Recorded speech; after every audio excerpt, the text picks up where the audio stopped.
Good evening, everybody, and welcome to the Big Ten Mafia Show here on the College Football Mafia family of networks. I am hosting tonight, Moen. Sergeant Pickles could not be with us. He is wrestling 3 children, so please, prayers up in chat for Sergeant Pickles. He is doing it solo tonight. He needs all the help he can get, guys, so make sure you throw that up there. I am joined tonight by another Husky, though. Becky, go Huskies. How you doing, Becky? I'm good, Moen. How are you? I'm doing well. We're gonna break protocol a little bit today. I'm wearing the Wisconsin hat because, listen, I told you guys last Monday. I told you on Friday. Look out for the upset in Madison. The Badgers almost pulled it off. There were one official who correctly can understand what a chop block is away from possibly upsetting the number 1 team in America. But we're going to talk about that. We're going to talk about some of Luke Fickell's comments from earlier in the day as well. So we will get into all that good stuff. Let's go ahead and say hi to some people first. And first in the chat is Sergeant Pickles. Not going to be in tonight, but thanks again for Moen and Becky holding down the fort. That's what we do. Teamwork makes the dream work. Huskies are bowl eligible. Woohoo. Yes, they are.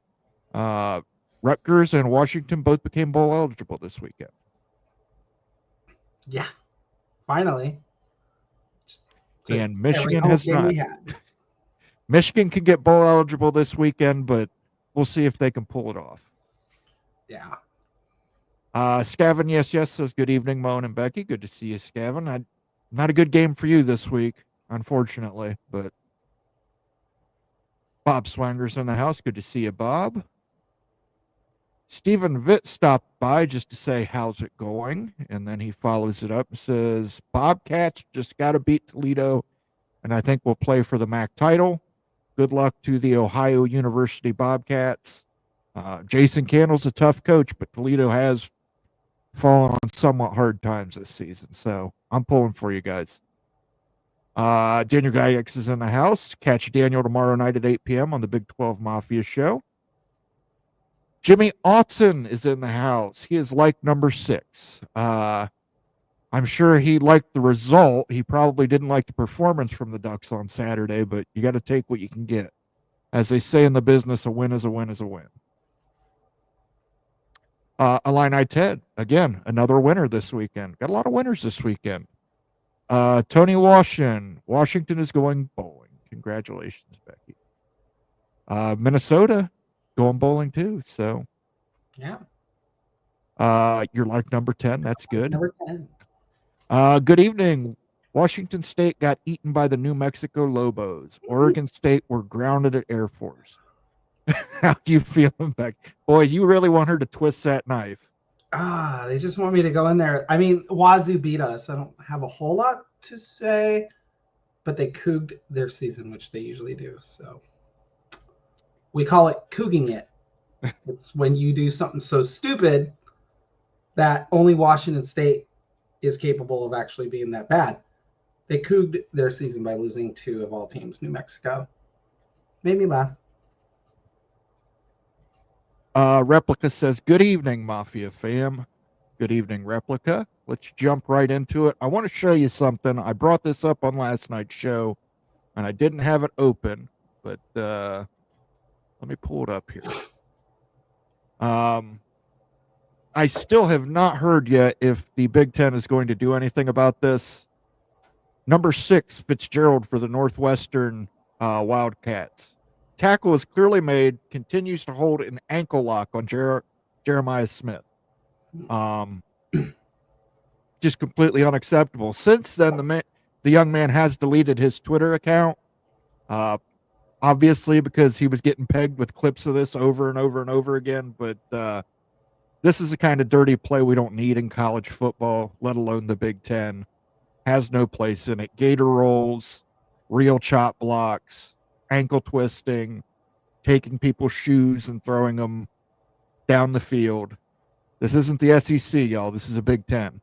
Act like it. Yeah, I hadn't seen that until earlier today, but I was kind of surprised that the Big Ten's even waited this long to like issue anything. You see this you see this in the NFL, and the NFL is pretty quick to be like, no. Yeah. Like other conferences are pretty quick to be like, yeah, no, and then they investigate and they look at it and they watch the tape and they're like, yeah, you're suspended. It's dirty, it's gross, it's not necessary, but yeah, I mean, you could permanently injure somebody going after a joint like that. So yeah, like that's I get it. You know, like he'll say, well, it's the heat of the moment. No, it's dirty. It's not necessary. And like you said, somebody could get hurt. They're all college kids, like ankle injuries, you know, it's not a good thing. And if that kid goes professional, those pros will remember that that's something that he does. And they don't exactly, as we've all seen with multiple sports, it's not something that professional athletes forget. They remember stuff like this. And usually in the wrestling community, they call it a receipt. Someone's going to take out, he's got a receipt coming. So next time they play Ohio State, I don't know what I don't know what his level is. He might be a senior, but in any respect, Jeremiah Smith is a true freshman. Either way, an Ohio State alum at the next level is not going to forget this either. So he'll get his comeuppance. Yeah, like somebody's going to get him back for this. Sam Kim says, not sure why the kid did that, but don't think he was trying to injure the wide receiver. I can't come up with another explanation, Sam. I mean, look at it. It's a full-on ankle lock. Even if you know anything about amateur wrestling, he is exerting pressure on the ankle joint. Yeah. It's not a good look for Northwestern. Not a good look for the Big Ten. Not a good look for college football. We need to stop doing that. It's also not a good look for people to go on there and threaten the kid on Twitter. Obviously, that's stupid. But yeah, the Big Ten should look at it and hand some kind of ruling out because it's not good. They don't fine them because they're not professionals, but I think like not being able to play this week is probably a good idea. Whoever they play is going to remember he did this too, so they're going to be on the lookout to see if he does it again. So it's just so every time we see it, it just gets grosser and grosser. Like why? He doesn't need to have the ankle at all. He's tackled. Let it go. Like it's over. The play's clearly over. You don't need to continue to pull it. That's what words were spoken. You saw kind of they get a little chippy on the field after that. That's the reason why. Northwestern has Michigan coming up, and as much as I don't like Michigan, I don't want that to happen to any of Michigan's players either. So no. Hopefully the Big Ten takes action on it. To top it off, this is on a baseball field. Yes. We've seen injuries on these fields when they're baseball fields. Like that could have created something else later in the game. Like this is just so unsafe, and it's already in an unsafe field. It's got me kind of like, I would be like, if it was my team, I'd be mad, Well, he was fortunate he did it on Northwestern sideline. Because if he'd have done it on Ohio State sideline, there was not a lot of room on the sideline for Ohio State. So probably a fracas would have broke out. But I don't. Were they? I didn't notice it. Were they on one side of the field, the two sidelines, or were they opposite? They were like. It was very hard to tell. Yeah, you had one, and then there was just like a real small carve out. I guess they had to go to the dugout for. One team went to the dugout, and I think one went to the bullpen at halftime. I guess it's kind of cool, but I will say this: one of the worst things is they could not get a decent camera angle in that entire game. They scored a touchdown. Carnell Tate scored a touchdown, and all you see is a guy going like this, and it's like, wow, great. That's why I pay for Big Ten Network to see a kid's. Just thinking in my head, like, why wasn't this played at Soldier Field? It's bigger, slightly, not much, but it's slightly bigger, better camera angles. And I don't even know if the Bears had a home game, but either way, like, they could have played it at Soldier Field. Yeah, I think they have a deal with Wrigley, though. I think Northwestern has a deal with Wrigley. Kind of a weird deal. I mean, like, Ohio, it would have been a glorified Ohio State home game. It already was, but it already was. But I mean, their new stadium's only going to hold 35,000 people, so Wrigley's like, yeah, but it's a dope looking stadium. It's so we might have to amazing. bring that up too. Oh, you have to. Sam Kim, nobody asked him about it in the presser. It first became, I saw it on Twitter first. It was on Reddit. It was making the rounds. They didn't touch on it on ESPN, obviously. But dirty play doesn't need to happen. Yeah, dirty. Stephen Veit says that's a dirty play. Honestly, suspend that player. I agree. I didn't know WWE had events at Wrigley Field. If it was a fake ankle lock, I'd have no issue with it. He didn't tap out, did he? He did not tap out. He got up. I mean, like, it definitely wasn't a Ken Shamrock. It was definitely a Kurt Angle ankle lock. Yeah, it was an amateur style ankle lock. It was. And I've been locked inside one of those, and it hurts like hell. Hi, everyone. Congrats on all your team's victories. My team has a lot to work on this weekend, and after last week's performance, they don't deserve to be in the college football playoff. I wouldn't go that far. Yeah, I mean, come on. It was... You ran into a hot team. Like, it's just not...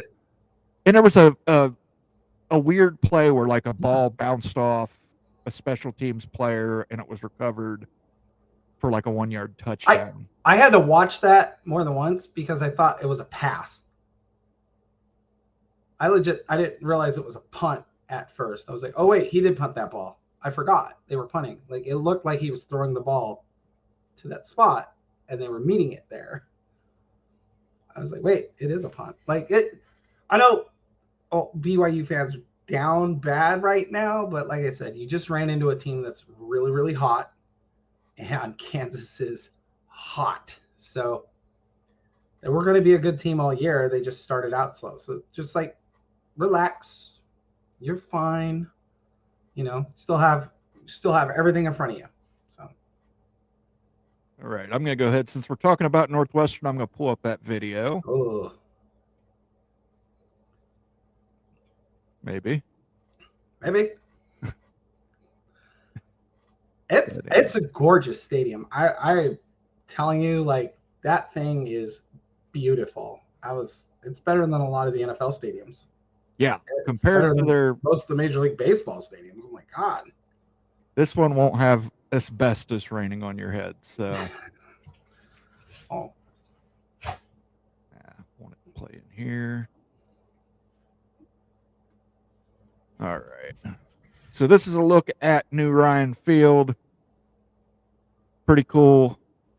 Like Becky said, it's only going to seat like 35,000. Opens in 2026. It's an $850 million stadium. Pretty cool. And if you've ever seen old Ryan Field, this isn't even a major upgrade. This is massive upgrade. Massive upgrade.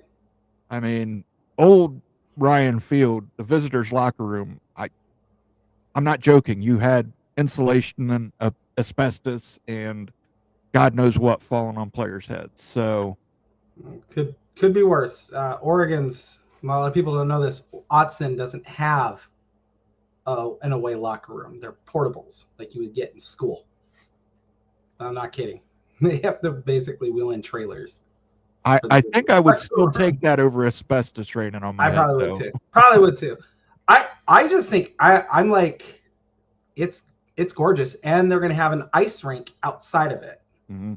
So it's like a whole entertainment complex that the university's built with this stadium. It's going to be amazing, and you know, like, it's outdoors, so windows still be a factor. So the wind now will swirl inside this thing, probably like at Soldier Field and that. But it's just as far as college football stadiums go, it's small, but there's nothing better. Like, it's a great stadium. Like, they're going to do. Yeah, it's a very cool looking stadium. I like it. Yeah, I'm just like, why? I don't know why 35,000 people just. I completely understand why, because they want to actually have a home field advantage. Yeah, I get in the old Ryan Field, everybody would come in there and just, you know, because to be honest with you, even people from Northwestern didn't want to go sit in Ryan Field. No, It's not a fun atmosphere. So that looks like a much more fun atmosphere to kind of hang around in. Yeah, I really think, you know, for 850 million, like that, it's gorgeous. Like it's a really nice facility, and you know, like they just redid like Husky Stadium like 10 years ago, and it cost, you know, like 400 million. Like that was just a remodel. They're doing something with this, and I mean, I'm very curious what they're like technologically what they're putting into it and how it's going to go. Well, Tony brings this up. It's true. They opened a new football facility.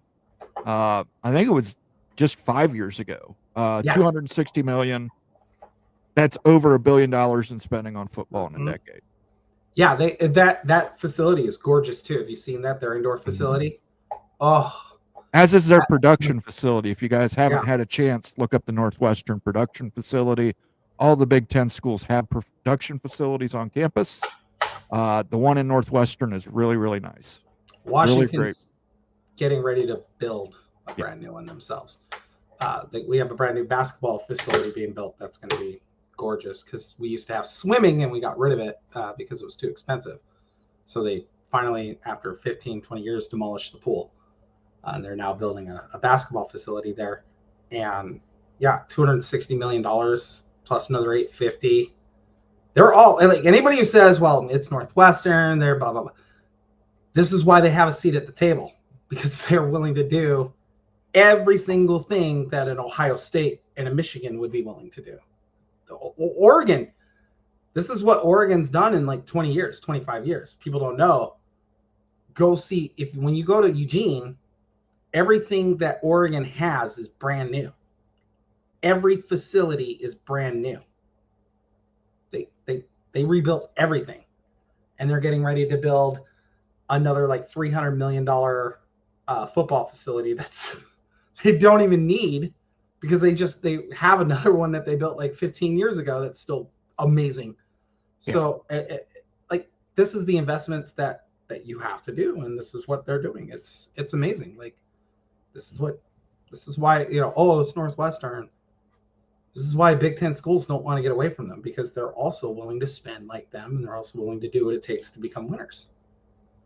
And yeah, I think this is going to lead to more recruits. Tony Lawson says Monovision, that hat is atrocious. Well, look, Tony, you can resolve that. There's a super chat goal on the stream with 5 super chats. I will switch side and become a Golden Gopher. Stephen Vitz says, I can see Northwestern getting more recruits because of this new stadium. They've also got money to put into NIL. Yes. There are not a lot of poor graduates from Northwestern. Lawyers and journalists. I was going to say, like, every famous journalist basically has gone to either Northwestern or Syracuse. Yeah. Lawyers out of Northwestern, too. Yeah, lawyers, too. It's like all the rich billionaires went to Stanford. All the rich people who want to take your money and everything and report on it went to Northwestern.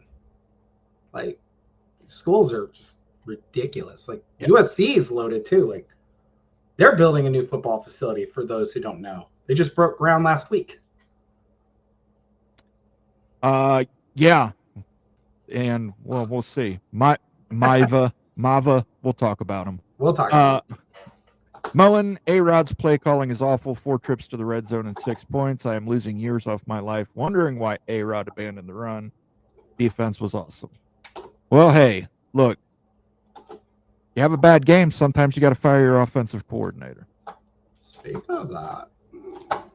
Speaking of which, go ahead and pull this up from Evan Flood on Twitter. Luke Fickle. Well, let me see if I can make that a little bigger for you guys.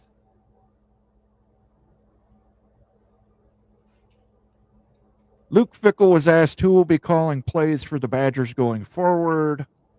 Fickle's response, why does it matter? I don't think it's really important. I guess it gives you the ability to point fingers at someone. to me, that does not sound like the words of a man who wanted to fire his offensive coordinator. Nope. No, it does not.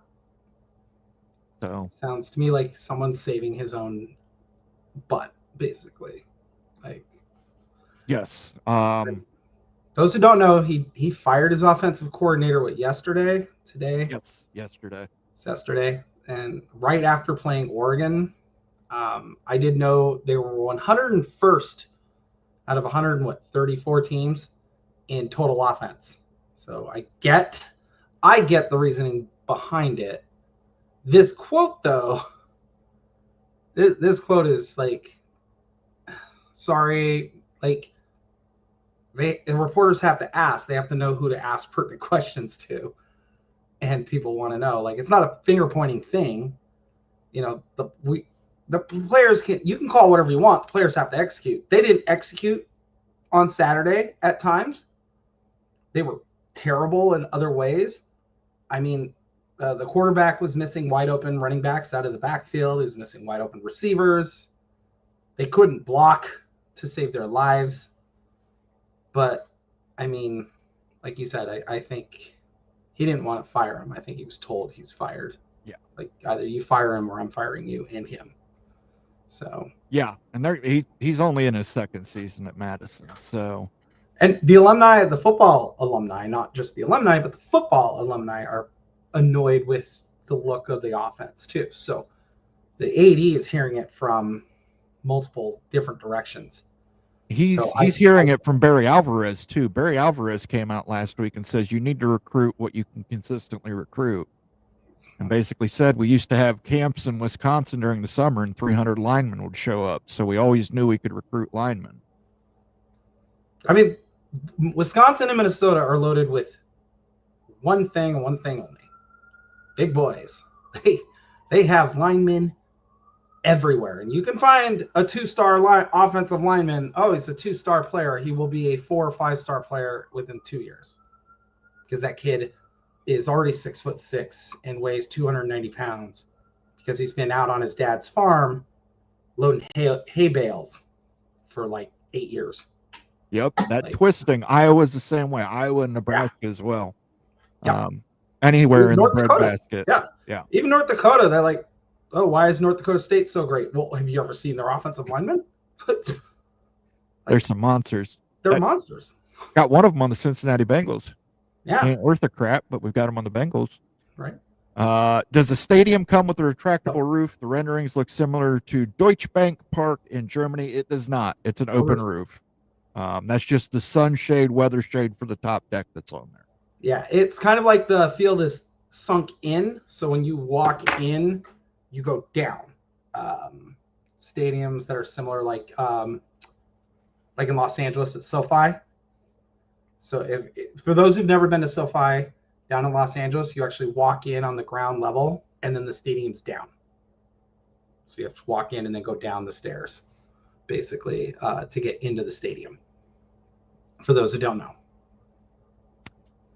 Daniel Gygax says, and the Cincinnati Bengals still don't have a nice indoor football practice facility. They've got the bubble. Prior to that, Mike Brown made us practice for years outside underneath a highway underpass.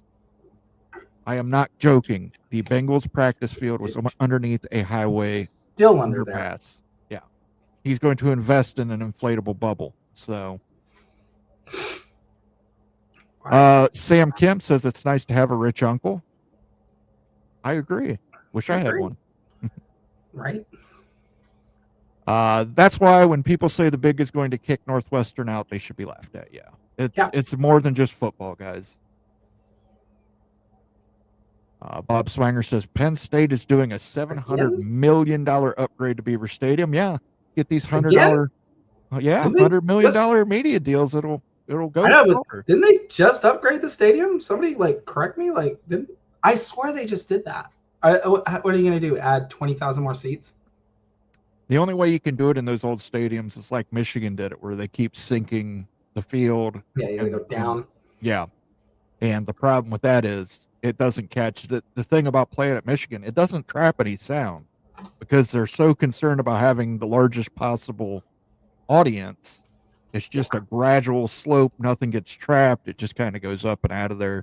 Whereas Beaver Stadium, it gets loud. And while we're on the subject, I just want to have a little bit of a rant here. I promise I won't make it too long. NBC's college football coverage, awful. Awful. I don't know. I cannot believe Camp Randall Stadium in the fourth quarter was not loud as hell. But you wouldn't know it watching NBC. Could barely hear anybody. Why don't they mic the crowds anymore? You watch ABC, SEC games, they're micing the crowd. Even the ACC games, when there's a crowd, they'll mic them. I don't understand that. Like, it's weird. It's really weird. Like, the game Washington and Penn State on Peacock, I was like, this is a whiteout. It doesn't. I was like, this doesn't sound very loud, and I'd rather hear the crowd over what's his face, a former Texas quarterback who just won't say his name, Colt McCoy. I'd rather hear the crowd. Like, yeah, I was like, oh, jump around's coming on, and Fox and even ESPN back in the day, they wouldn't go away to a commercial at the start of the fourth quarter either. I don't know what NBC was doing with that. Like, they went right fourth quarter. Jump around comes on, boom, right to commercial. And then just show you a highlight. It's like, I don't want to see a highlight. I want to see it. I want to experience it. I want to watch. And then Oregon players are out there jumping around to it. It's like, you showed Oregon.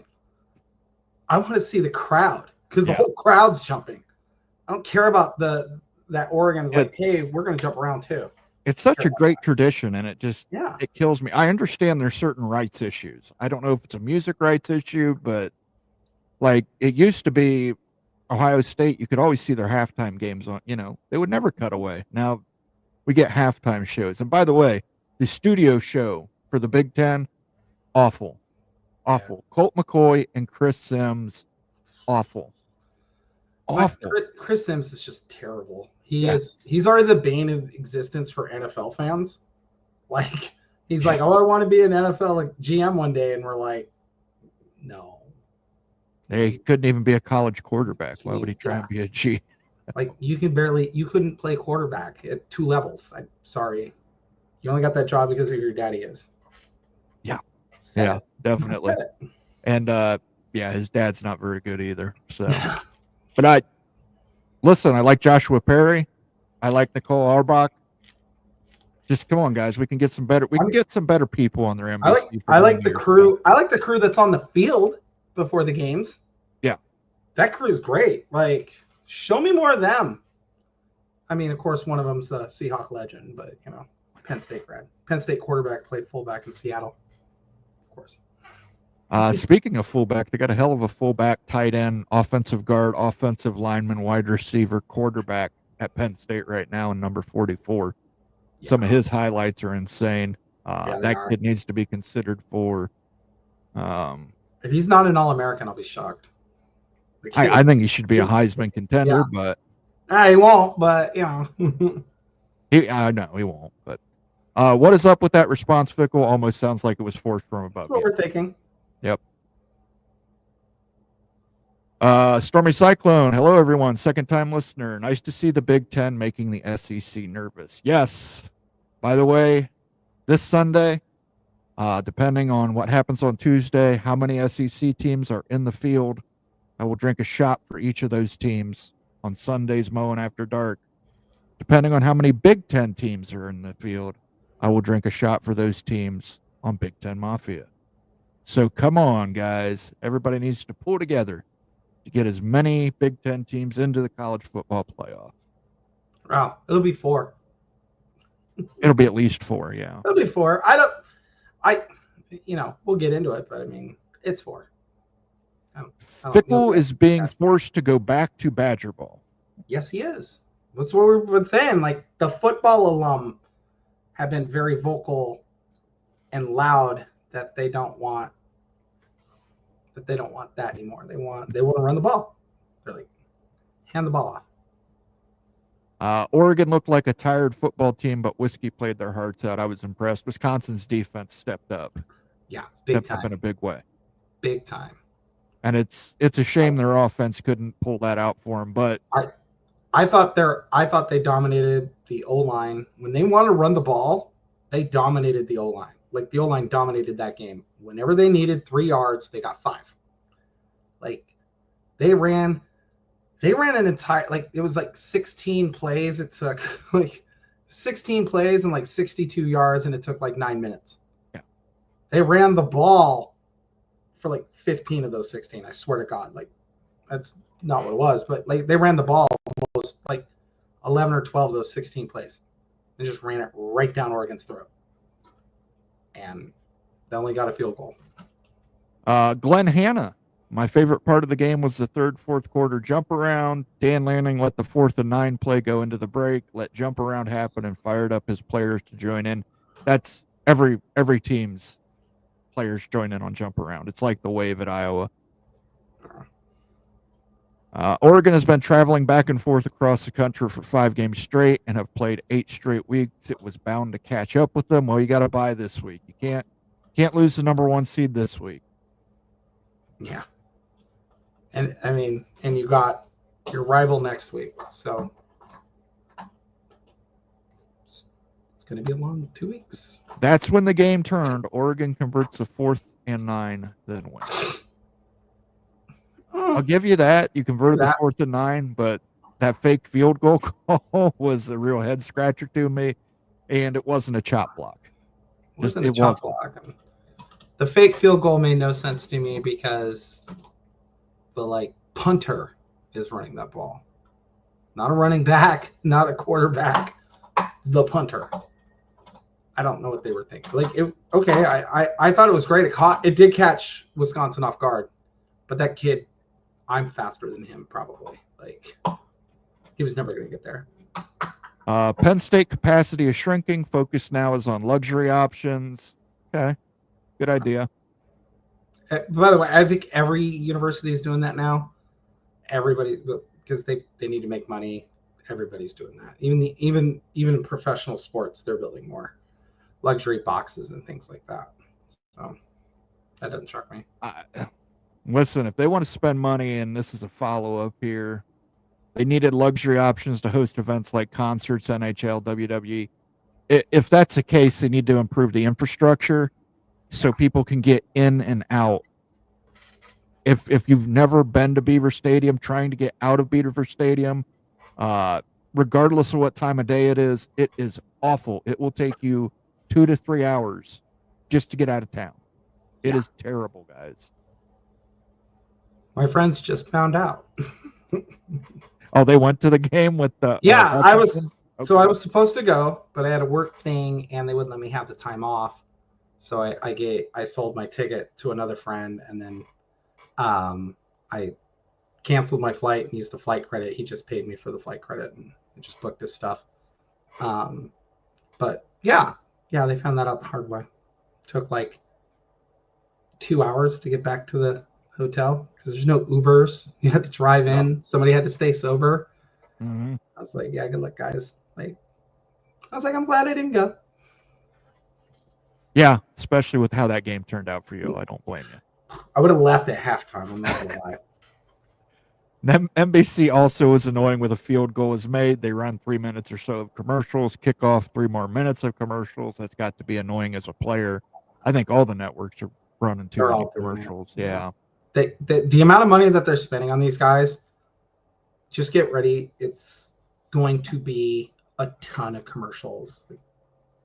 You have no choice. I mean, that's why they do the look-in commercial where they have our Moen and I are on the screen. One side's got a commercial, the other side's just showing the field. Patrick Mahomes talking to Jason Kelsey and Travis Kelsey and chilling on the sideline with Andy Reid. I don't know. Is that the Chris Sims that is left-handed and played for Texas? If so, he wasn't that impressive. It is. It is. The Big Ten Saturday night show is headed up by 2 Texas grads, an Ohio State alum, and a Michigan alum. I mean, I'm okay with not having biased people because most of it's Notre Dame coverage anyway. But they suck. You said it. They suck. They're just I don't like Colt McCoy is terrible. Yes.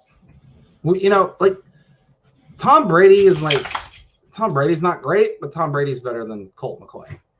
I'd rather just hire Tom Brady next time to do. At least at the end of the day, you can say 7-time Super Bowl champion Tom Brady. You can't say anything about. You can say perennial journeyman backup quarterback Colt McCoy, who played for 14 teams in his entire NFL career. I mean, as a Seahawk fan, I'm glad he's no longer in the NFL. He always beat us. We can never beat him. As a Bengals fan, I'm sad that he's no longer with the Cleveland Browns. I don't think it matters after what happened to the Browns. Yeah, I listen. Bengals would find a way to lose. You pay a kicker a huge amount of money, and then he goes and misses 2 field goals. Maybe he should just stay out there at halftime and watch the halftime show like he did in the Super Bowl that year. Yep, absolutely. They had those little T-shirts that said, "That's why you draft a kicker," and that's what happens when you overpay them. So let's take a look. We're running a little behind here. Let's do a quick breakdown of last week's games. Get to week 12. Select Big Ten. Try and get this a little quicker. UCLA at Washington. Washington is going bowling. What'd you think of the game? One, it was super cold. It was cold and windy. It sucked. No, it was a great game. It was a good win. UCLA, Washington just beat them. Like it was, I don't know how else to describe it. All of a sudden it was a tight game, and then all of a sudden it wasn't. And it says 31-19, but UCLA scored a touchdown with like 4 seconds left. So pretty much what I said would happen. Washington's really good at home. Told everybody that. They're really good at home. They suck on the road because they're young and they haven't figured that stuff out yet. They got to figure it out now, but it'll also be their first road trip in the same time zone next week. So we'll see how it goes. Okay, where do they play Oregon at? Playing Oregon at Autzen. Weirdly, people don't know this. Eugene, Oregon is closer to Seattle than Pullman, Washington, by like 3 miles. Okay. Yeah, both Oregon State and Oregon were closer schools to Washington than Pullman. So that's dig number 4 or 5 that she's put on Washington State so far, guys. Hey, Washington State's not with their buddies anymore, so we can do that. They're like the Fredo, I guess. So. I'm smart. I can handle things, like everybody says. Right. Ohio State defeated Northwestern. Not much to talk about. Northwestern had really good time of possession for like the first 18 minutes of the game. After that, you weren't stopping Ohio State from scoring on them. So no, it was 7-0 in the second quarter, and I was like, "What is going on with Ohio State?" And then all of a sudden, I was like, "Never mind." Yeah, it's interesting. I think that everybody, it seems, always lets somebody score on them when it's one of the first possessions, because they have the 15 plays drawn up. They know what they're doing, but when you actually have to call in a game facing real-time adjustments, it tends to be a little annoying. I will say this, though. Washington never gave up a touchdown to Northwestern. So. Okay. All right. Well, let's see how many points you give up to Oregon. Oregon, road, so they'll get 40. Oregon, 16-13. We kind of touched on that. Not a whole lot to talk about. So we'll pass that one up. I mean, we could talk about the chop block, but Oregon also got Wisconsin got a little lucky. There was a play where the running back was tackled. He was not down, and he would have probably scored. But I just think there has to be some kind of oversight moving forward. There does. I don't understand what it is with referees in college. I'm not saying this is a Big Ten problem. This is a college football problem. Oh, yeah. This happens every single week. It's something stupid like this. And you're like, what is going on? A week ago at Penn State, a Washington safety got called for, a targeting. And he put his head in the guy's chest. The crown just happened to hit the face mask. But he put his head in the guy's chest. Like just things need to be fixed. There's just I don't know. I think that they just don't want to have to say that a referee is wrong. No, and that's what it is. It's like when the NFL said, we're going to let you challenge pass interference, and then they didn't overrule a single one, even though there were like 12 or 15 that should have been changed. And kudos to the fans in Wisconsin. You had a bad call against you. You did not litter the field with trash. They did not put it up close on Zoom on all the monitors while they were cleaning up trash. Trash conferences do that, people. Trash conferences throw trash on the field. Michigan State. Well, we can talk about Penn State, Purdue. There's nothing to talk about. They just beat there's the crap nothing to out talk about. Purdue is the worst team in the Power Four. Although, that play that they show right there where the dude was what is Purdue thinking? Paint the end zone something else. What? I don't even blame the kid. Field. It's so it's their stupid. home field. God. It's their home field. That's not that is the way, color. That is what that field looks like all the time. That's the field they practice on. And I mean, he thought he did something great, and then when he looked down and saw the pylon, he was like, crap. And then my favorite is the Penn State player left him wide open because he's like, you're out of bounds. Yeah, let me pull up Twitter and see if I can find that video. I know I could pull it up on ESPN there, but I don't want to sit through 45 minutes of ads. I just thought it was the funniest thing I've seen all season from anybody. Like I said, the Penn State player sat there and like taunted him and the crowd right after for like a good minute. I'm like, oh yeah, that's the best part of it is the Penn State player just has that look like you're out your goddamn mind. Like, dude, I left you wide open. You're out of bounds. The ref threw his hat. Like, you're out of bounds. I wish we could have seen the look on number 8's face though when he realized that the pilot. I'm sorry. I said it. That is Purdue's season summed up in one play. I want to be wrong, but I'm not wrong on that. That's their season summed up in a play. Well, I can't find the video, guys. I'm sorry. Look it up on Twitter. It's great. Purdue, number 8, catches. He's clearly out the back of the end zone. He can easily tell this because the pylon is right in front of him. Like, he's not just out of bounds, people. He is like behind the white line too. Yes. It was an excellent catch. I mean, it was a great ball. He's like, yes, I trapped it. I got it. I love he looks down and sees the pylon, and then the Penn State guy just stands over the pylon, just shaking his head like, dude. Morissette caught it. I mean, he was wide open. The quarterback can't see where the white line is for the most part. Like, God, they left him open. They were covering him, and then when he went out of bounds, they just left him. Yeah, Purdue's got to move on from Walters this year. I mean, I know you're a basketball school, but so is Indiana. I mean, when Indiana's undefeated, come on, guys. Illinois rolled into Michigan State and left with a win. Yeah, they just ran that. They ran over them like a Mack truck. Just. Yep. Yeah, that's. I mean, Michigan State's my growing pains. Yeah. We'll be fine in a couple of years. Jonathan Smith's going to turn it around, but everybody knew this. This is pretty much how their year was going to go. It is great to see Illinois run the ball well again. Yes. Oh, I love watching Illinois football. Burt knows how to play Big Ten football. In fact, maybe the Badgers should bring back Burt. Nebraska versus USC. To hell with you, USC. The spread was 8.5. Why couldn't you just get another point? Darn it.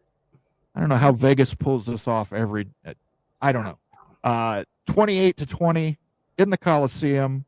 Scored a touchdown in every quarter. I called him Maivia. I guess it's Maivia. So I apologize for calling him Maivia last week. Maivia passed for 259 yards and 3 touchdowns, ran for another score. Their offense looked improved with him at the quarterback. Now, he made some mistakes, as anyone would starting their first game for USC, but he looked good. He looked good. 3 touchdowns, 1 pick. The pick was not a good throw, but he looked great. I know there's a little bit of controversy at the end of that game. Should it have been pass interference? Should it not have been? Yeah, probably, but I'll tell you what, they weren't the Big 12 refs who threw that on Utah. So Yeah, USC and Nebraska are both still looking to get bowl eligible. USC moves to 5 with that win.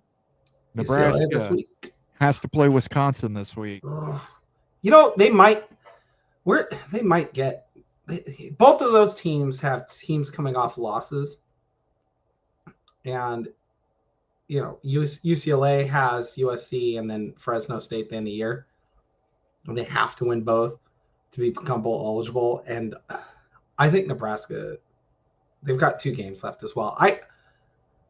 USC just they look so good. There was a lot of talk this week with USC fans because they're like, we're 1 play away in every single game from being undefeated. Yeah, cool. Like, it doesn't matter in the long run. Like, figure it out. Like, sorry, not sorry, but yeah, USC is they might be the 5th best team in the conference, but their record says they're 5-5, and they're like the 14th best team in the conference. So. Well, by the way, keep in mind that our 5-5 Nebraska team in the Big Ten Conference absolutely decimated the Colorado Buffaloes. Yes, that's the other thing to keep in mind. I was looking earlier to see games against the other, not the SEC, but the Power 2, the other Power 4, and I mean USC, by the way, beat what did they, like an 8-3 or like a 7-3 LSU squad. Yeah. So like USC is the conference is deep. I know like it looks top heavy, but man, those 5-5 teams are really, really good teams. They're just 5-5. They just, yeah, I mean, there's still opportunities for a lot of teams to get bowl eligible. Rutgers doesn't need to worry about that because the Rutgers Scarlet Knights are bowl eligible for the 2nd season in a row. Congratulations to Greg Schiano. I told you guys all preseason. I like Rutgers. Rutgers is no longer a pushover in the Big Ten. They proved it. They went into Maryland and beat Maryland on their home field.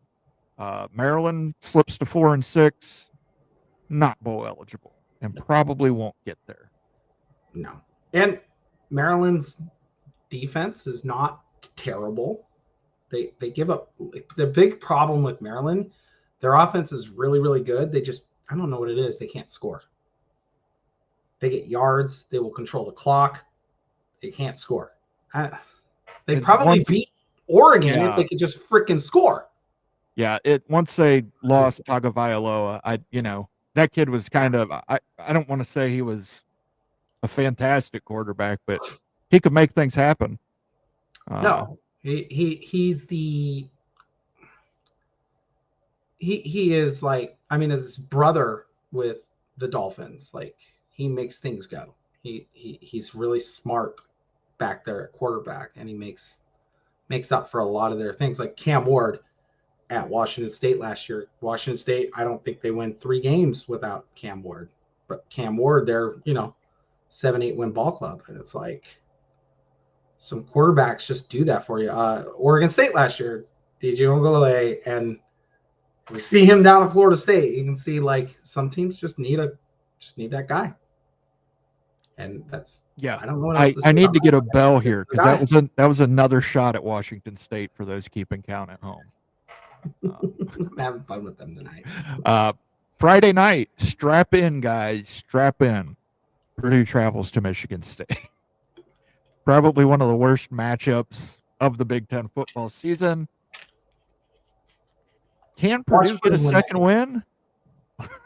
Watch Purdue win that game. God.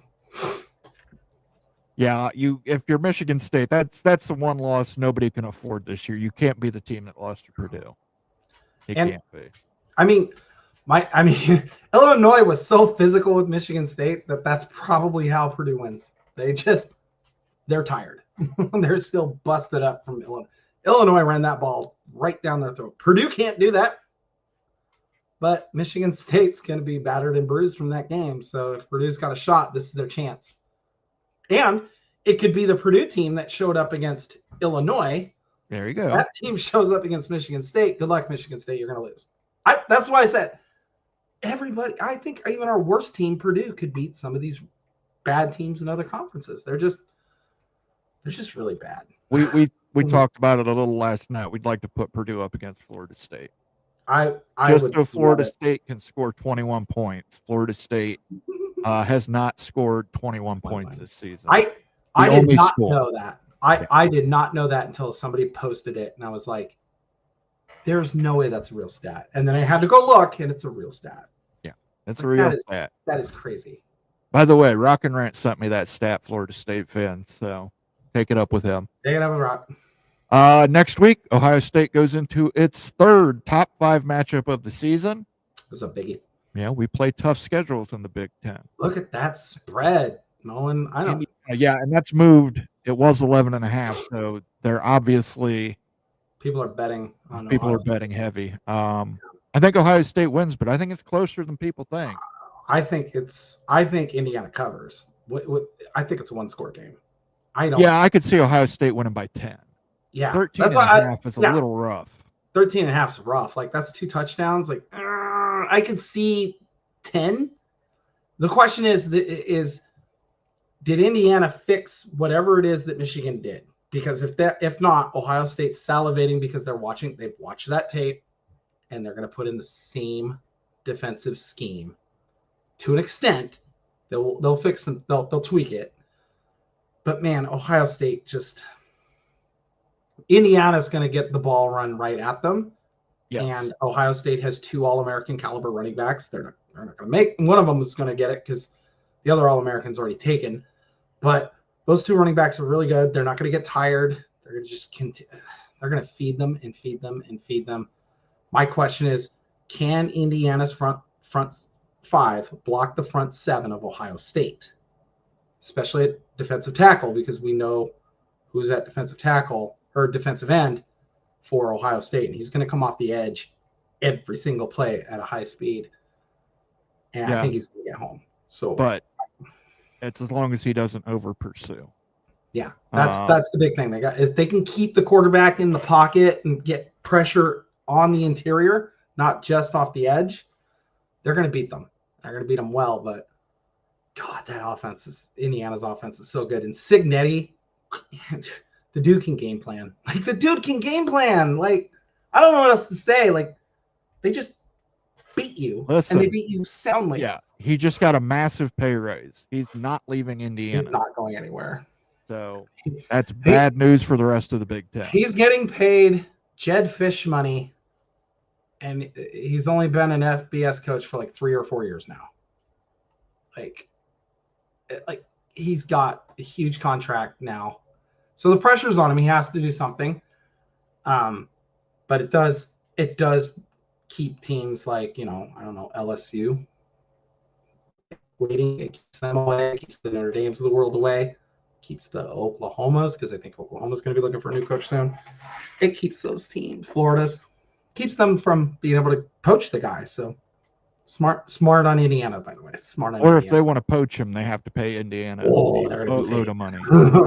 Like, that's why I said it's going to keep these teams like LSU and Florida and Florida State possibly from being able to grab them, because they're going to have to go, we have to pay this coach this much, and then we're going to have to pay Indiana this much just to pay him, and we got to pay him. Like, suddenly it goes from, I'm paying $45 million this year to have a coach. Like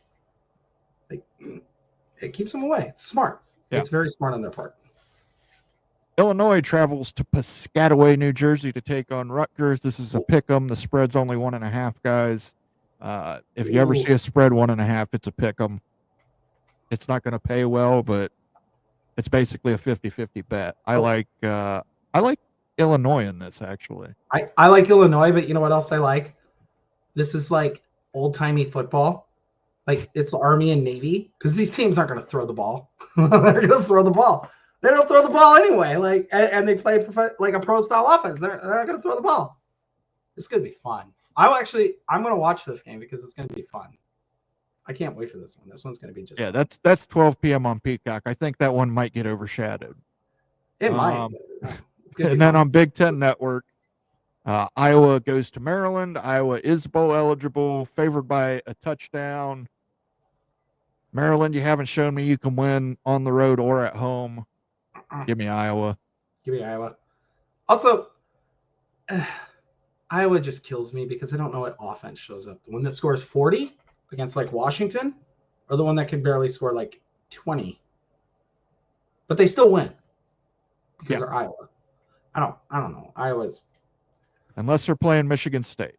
Yeah, unless they're playing Michigan State.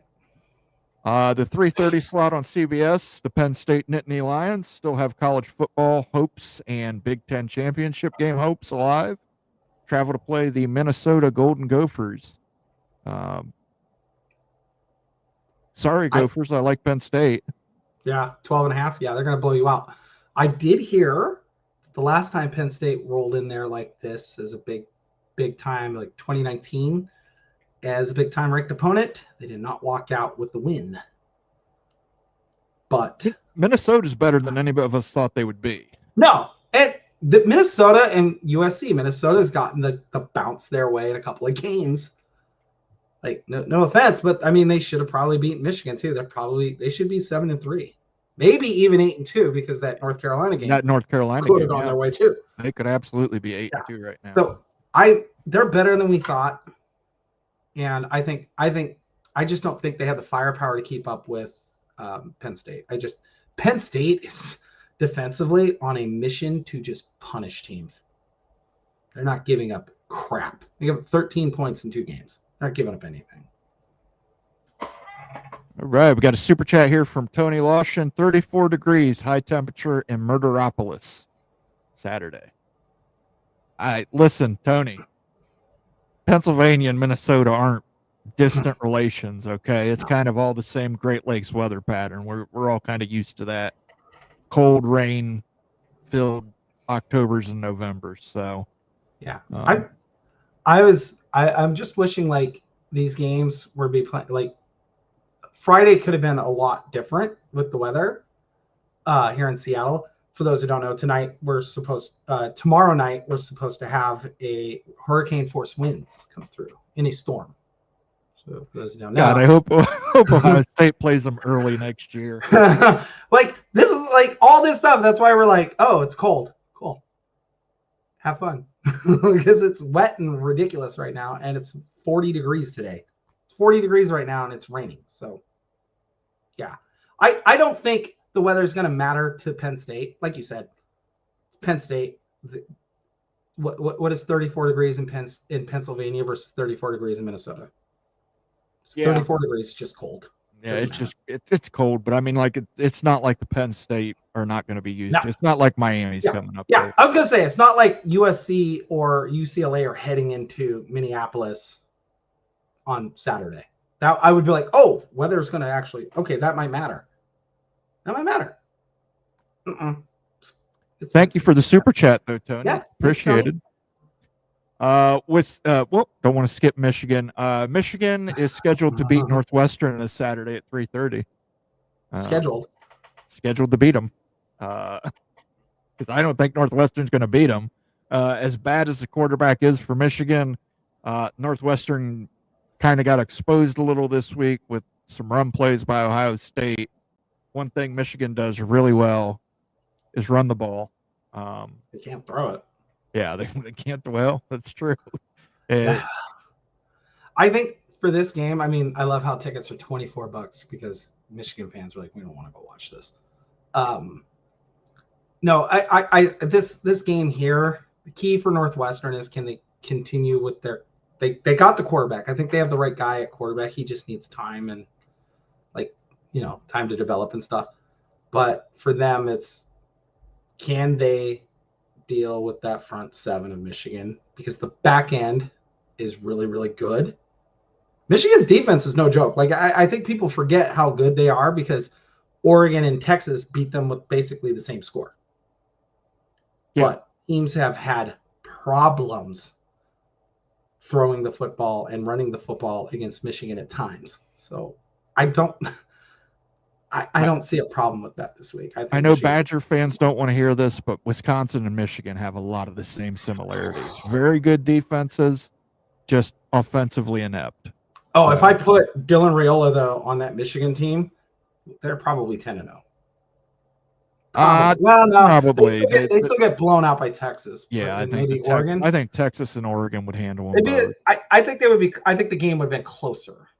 Right. It wouldn't have been closer. They probably still lose those two games, but we could potentially be talking about an 8-2 or 10-0 with Michigan team if they had a Dylan Raiola. Because I don't know what Jim Harbaugh liked about these quarterbacks, but he's not there. They need to get the right guy. They got to get somebody else. So no offense to those kids, but you're not Big Ten quarterbacks.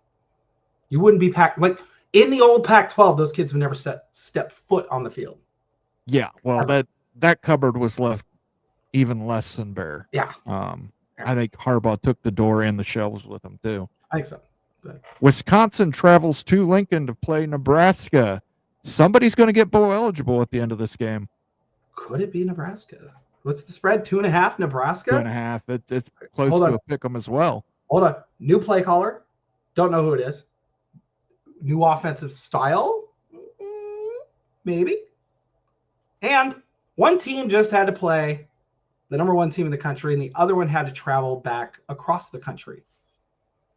So it's going to be an ugly game. I'm sorry, Badger fans. I know I'm wearing the Badger hat, but I think that it's going to be an emotional letdown for them. I think Nebraska gets bowl eligible for the first time in however long it's been. I forget. 8 years. 8 years. They haven't been bowl eligible since they joined the Big Ten. They've not done it. So I think this year they get up to Schneid. So, and then the NBC game, 10:30 at night. Tune in for this one, USC versus UCLA. USC gets bowl eligible with the win. UCLA at least has a chance for bowl eligibility with a win. Uh-huh. This, for those who don't know, they're playing for the bell. I can't remember. I think it's the Victory Bell. I don't remember what it's exactly called, but the thing is enormous. Like, it's got to be towed by a truck. I swear to God, it's huge. This is not, and for those who don't think that this game is going to sell out, the Rose Bowl will be full for this game, and it will be half and half. These two teams and their fan bases absolutely hate each other, and it does not matter how bad the two teams are. UCLA could be 0-10, USC could be 10-0. UCLA could still potentially win this game. That's how much these two schools hate each other. They are 8 miles apart. They are around the same people. They go to the same parties. They do the same events. These two teams hate each other. And the fan bases, there will be stabbings in the parking lot. People have been shot in the parking lot. Do not think that because they're in Los Angeles that this is just some like meh rivalry. It's not Oregon-Washington like intense, but this game can get ugly and get ugly quick. And it's a 4.5-point spread, Moen.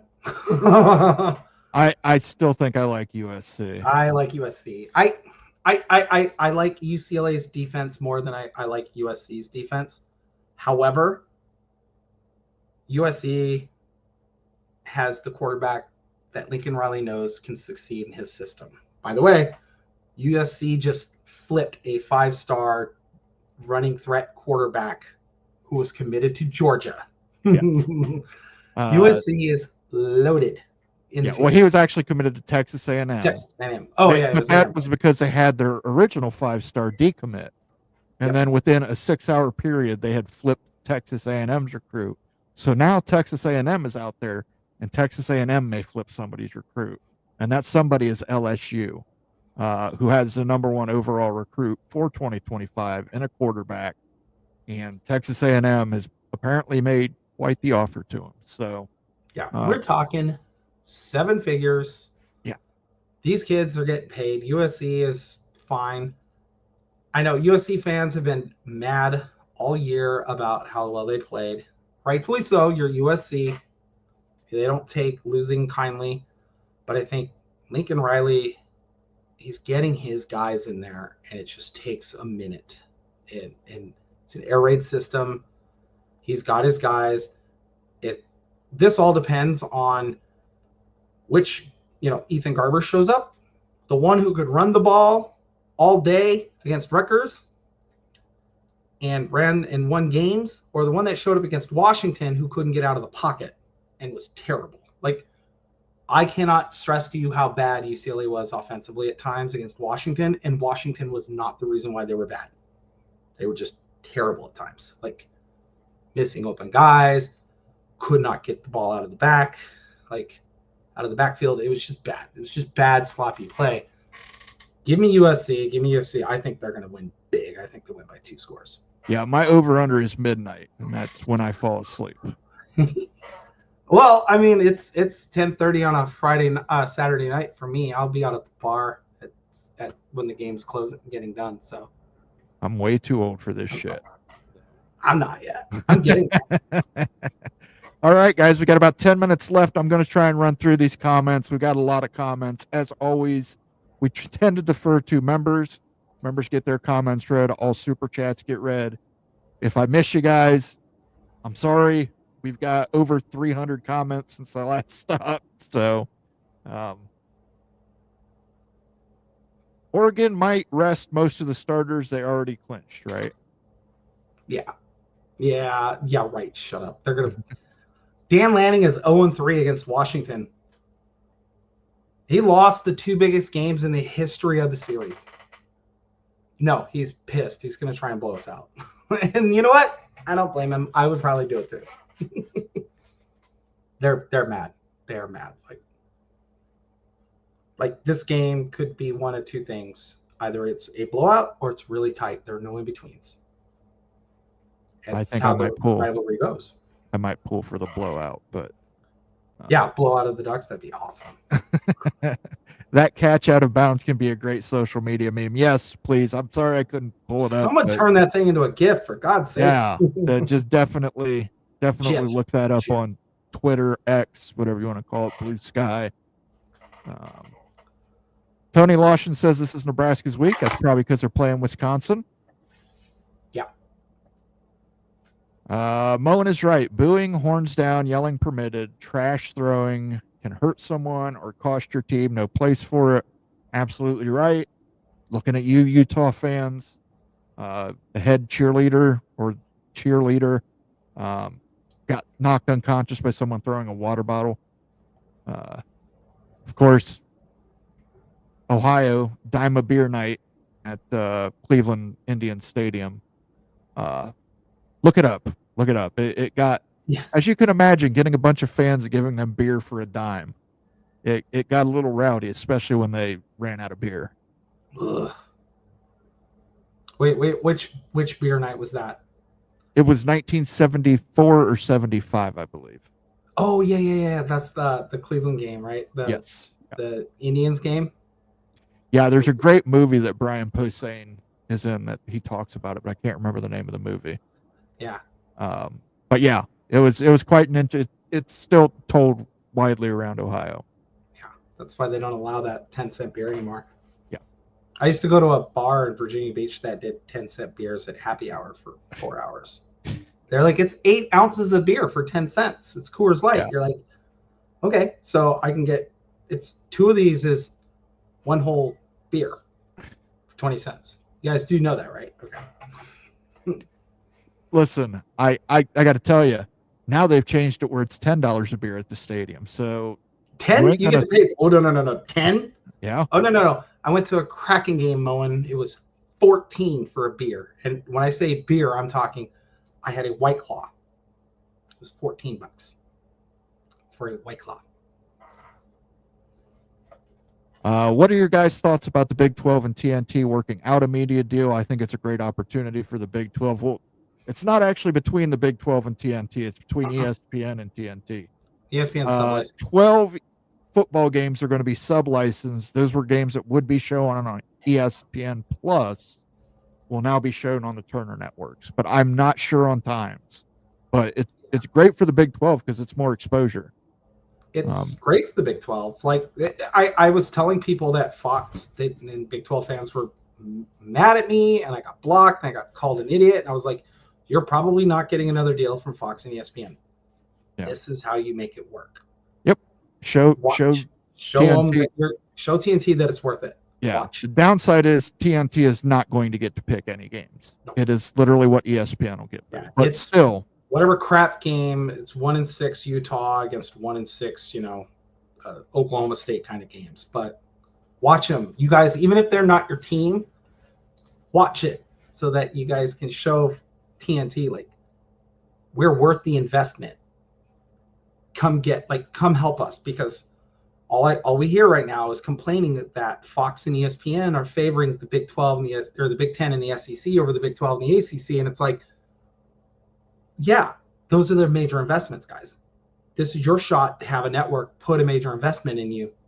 Go watch it. Make them put out the money for you. Can't stress that enough. What is the best non-New Year's Six bowl? Pop-Tart Bowl. Well, the Pop-Tart Bowl is only cool because they kill the mascot. And then they eat them. Cannibalize the mascot. Yeah, I don't know. The Alamo Bowl is pretty fun. Yeah, I'm trying to think of games that don't happen on New Year's Six. Alamo Bowl, Sun Bowl. I can go through Citrus? Does the Citrus? I think the Citrus. No, Citrus is not. Yeah, it's not a New Year's Six bowl. Not a New Year's Six place. Okay, yeah. Citrus Bowl. Give me the Citrus Bowl. Citrus Bowl's fun. Yeah. All those bowls in Orlando, those ones are always pretty fun. I think they play on turf now though, but they're still pretty fun. Sam Kim says, I want to see Ohio State up by 7 men with 3 minutes left and Indiana with the ball. We all want to see that, Sam. No, we don't. We do not want to see that. The rest of us do. I want to see us up by 40, and we're pulling our starters at halftime. God. By the way, Indiana loses that game. As long as they don't lose to Purdue, they're in the playoff. So, just saying out loud. Screw the SEC. They only play 8 games, and they play an FCS game late in the season for most teams. There's talk that they might reduce it to 7. Yeah, and they want to claim that they're the best conference in America. Play 9 conference games, enter a scheduling agreement with the Big 10. We'll see. Because look, last year 14 playoff. 2 Big 10 teams were playing for the national championship. 2 SEC teams were sitting at home. They beat both of them. So, yeah. Listen, you can punch me in the mouth. You better knock me out. But you're going to have to swing at me, SEC. Those days of you getting Nick Saban to dominate, because you take Nick Saban out of that equation, and it's a lot more competitive. So, take Nick Saban out. After that, you have just what? Urban Meyer had a couple. Gene Chizik at Auburn. Chizik had the one. What's his name at LSU before Brian Kelly? Oh, Les Miles. Les Miles. He had what? 1, 2. And then you're stuck with, Kirby Smart. Well, if we're just talking about modern college football. Yeah, it's just the 4 teams. It's Les Florida, Miles. LSU. Les Miles was never in the CFP. Yeah, but he was in the BCS. Yeah. But even in the CFP, it's you take away. Basically, you just take away LSU played in it, you take away the one LSU and Nick Saban, and you have, Clemson played in it more than some of these SEC schools. And they beat Nick Saban when SEC schools couldn't do it. So you're not the best conference. You might be the best conference then because everybody knew you were cheating. Guess what? Everybody's doing what you were doing. Now everybody can cheat. 10 years ago, everybody's doing it. So it caught up to you guys. What a snoozer for a national game. I assume he's talking about Penn State, Minnesota. I think Minnesota will keep it competitive, but yeah, I think Penn State wins. Yeah. By the way, Washington and Oregon is on a 6-day. They haven't decided the game day in that yet. They're on the 6-day window. Oof. Should be fun. Along with Notre Dame and USC. So. Come on, Notre Dame. You got to pull one out for us. Iowa's current QB Sullivan is out for the season. Yes, it's back to Caden McNamara, but I still like Iowa. They've still got a great defense. They've still got Caleb Johnson who can run the ball down your throat. I still like them in that game. I still like them in that game. They're still going to be fine. I know Northwestern beat Purdue, but haven't the team basically quit? Look at their last 5 games minus Purdue. That's why we're saying they probably need to make a change at the head coach. You fired the offensive coordinator because you couldn't do anything offensively, but you did it after you had a 49-point outburst. I think he's talking about Northwestern. No, Yeah, Purdue needs to fire their head coach. Purdue does. No, Northwestern's fine. Like their coach rallied that team last year, made things happen, and I think they just have quarterback issues this year. So Nebraska is favored. Not a good sign for Nebraska. I mean, Nebraska fans might storm the field if they get bowl eligible. Well, if they do, they do. I mean, it's always sold out. Yeah, look, there's not a lot to do in Nebraska, guys. I mean, granted, one farmer who's got a little bit of coin is usually buying 2,500 tickets and like not showing up, but still. Now, there's people in the seats there. It's always packed. It's always packed, but it's not hard when you buying tickets and giving them away, basically, just so that you can keep the streak up. We're going to end it on this one. Becky, what bowl do you want the Huskies to go to this year?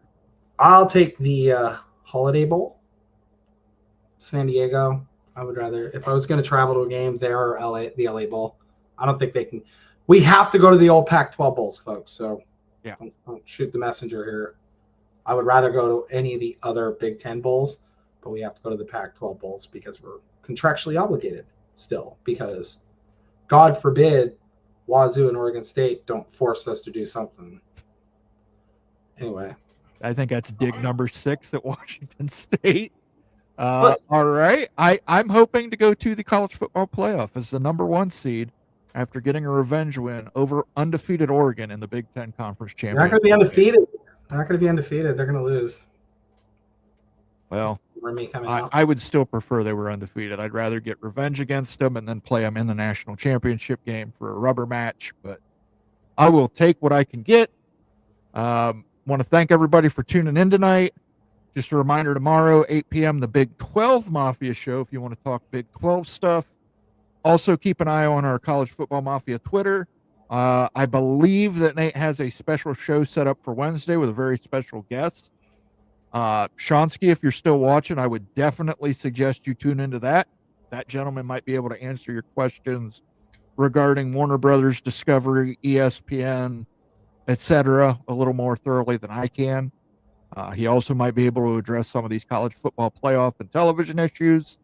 But until next time, do you have anything? What's your one for the road? I forgot. Pickles does one for the road. One for the road. Indiana will host. Regardless, they may not host, but they're going to be in the college football playoff. Penn State is going to be in the college football playoff. Ohio State will be in the college football playoff. And Oregon will be in the college football playoff. They're basically guaranteed to be in because of where they're ranked. Now, if Purdue, I don't know, randomly pulls it out of their ass and beats Indiana, if Indiana loses to Ohio State, we'll have a different discussion. But as long as they beat Purdue, they're in. Like, it's 4 teams. You can get as pissy as you want that the SEC might get a 3-loss team in there. I hate to be the bearer of bad news, but I might take that 3-loss SEC school against the Big 12 or the ACC champ. There you go. 4 or more. That is my one for the road. 4 or more. You have so much. Remember, Sunday night, however many SEC teams are in the playoff rankings, I'll take a shot for each of those. Next week on Monday, we will take a shot of every Big Ten team in there. So let's keep it 4 or more for the Big Ten. Again, I want to congratulate the Wisconsin Badgers. I know you guys didn't win. Played your hearts out defensively. Nobody gave you a shot in hell except this guy right here.